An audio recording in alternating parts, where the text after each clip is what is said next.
સ્વ અધ્યયન પોથી ભાગ 2 ધોરણ 4 પર્યાવરણ પાઠ 3 નંદુ સાથે એક દિવસ। પ્રશ્ન 1 આપેલા વિકલ્પમાંથી સાચો વિકલ્પ શોધીને ચોરસમાં લખો। 1 કયા પ્રાણીનું વજન સૌથી વધુ છે? બી હાથી। 2 શાકાહારી પ્રાણી કયું છે? ડી હાથી। 3 સૌથી નાના કાનવાળું પ્રાણી કયું છે? ડી બિલાડી। 4 જૂથમાં ન રહેતું પ્રાણી કયું છે? એ શિયાળ। 5 પાણીમાં એકબીજા પર ફુવારા કોણ મારે છે? સી હાથી। 6 હું જળચર પ્રાણી નથી। ડી હાથી।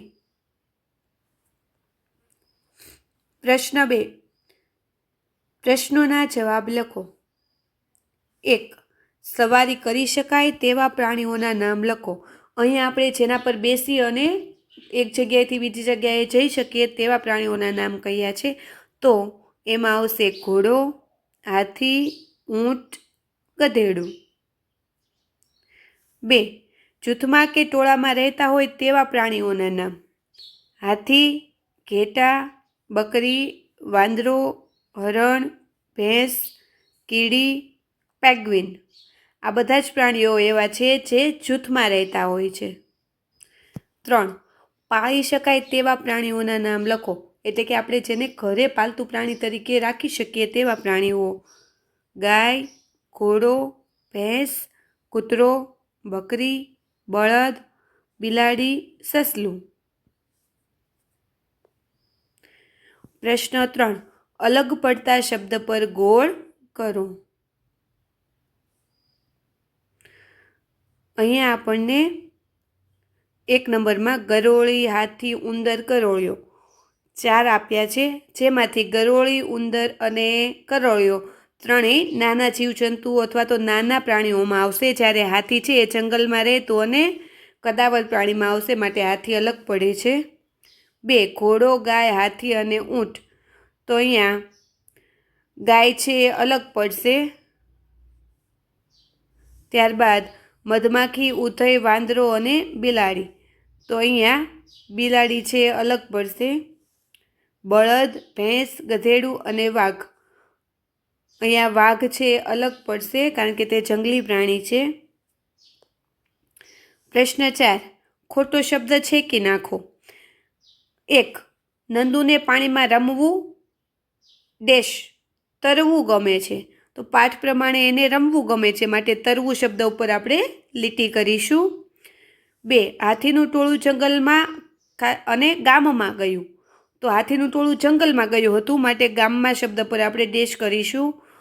હાથી દિવસમાં 2 થી 4 અથવા તો 6 થી 8 કલાક ઊંઘ લે છે, તો અહીંયા આવશે 2 થી 4 જવાબ આવશે, માટે 6 થી 8 પર આપણે લીટી કરીશું।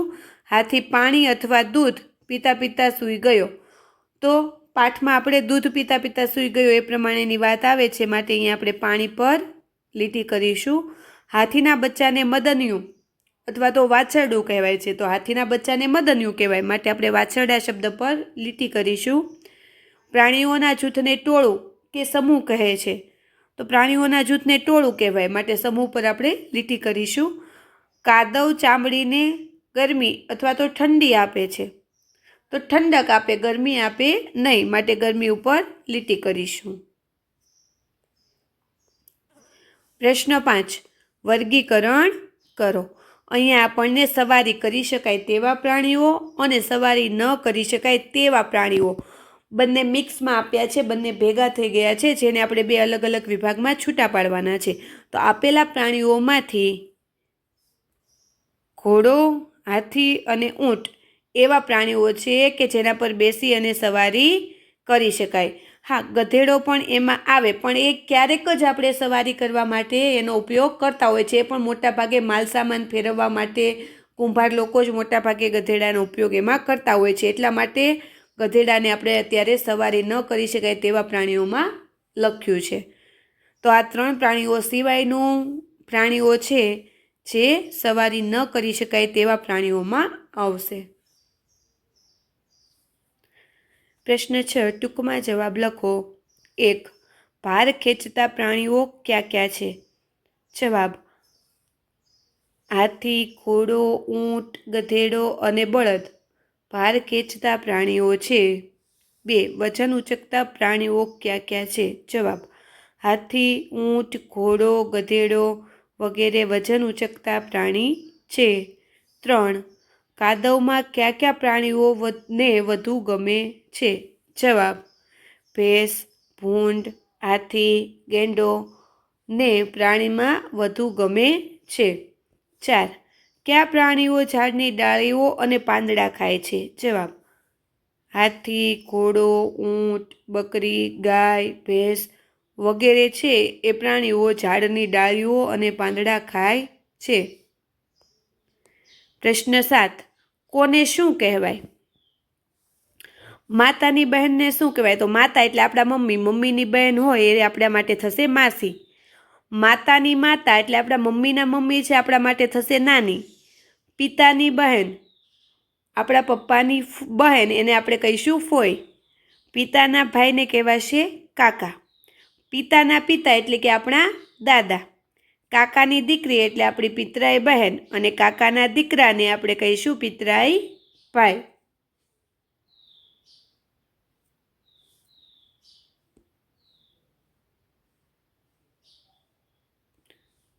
પ્રશ્ન 8 જોડકા જોડો. ઘોડો ક્યાં રહેશે? તબેલામાં. તો આપણે અહીંયા લખીશું F. કીડી ક્યાં રહે? દરમાં. તો અહીંયા આપણે લખીશું A. મધમાખી ક્યાં રહે? મધપુડામાં. તો અહીંયા લખીશું C. ચકલી ક્યાં રહેશે? માળામાં. એટલે અહીંયા લખીશું B. વાઘ ક્યાં રહેશે? બોર્ડમાં. તો અહીંયા લખીશું H. ગાય ક્યાં રહે? ગમાણમાં. એટલે અહીંયા લખીશું D. માણસ ઘરમાં. અહીંયા લખીશું E. બકરી વાડામાં. તો અહીંયા લખીશું G. પ્રશ્ન 9 પ્રશ્નોના જવાબ લખો. ચીંગાડવું એટલે શું? જવાબ: હાથીના બોલવાના અવાજને ચીંગાડવું કહેવાય. 2. તમને ટોળામાં રહેવું ગમશે કે એકલા? કેમ? મને ટોળામાં રહેવું ગમે છે કેમ કે ટોળામાં રહેવાથી બધા સાથે રમવા મળે છે, એકબીજાને મદદરૂપ થવાય છે, એકબીજાનું રક્ષણ કરી શકાય છે. 3. સાથે રહેવાના કયા કયા ફાયદાઓ થાય છે? જવાબ: સાથે રહેવાથી દુઃખ વહેંચી શકાય, પ્રેમ વધે, એકતા હોવાથી આપણને કોઈ હેરાન કરી શકતું નથી.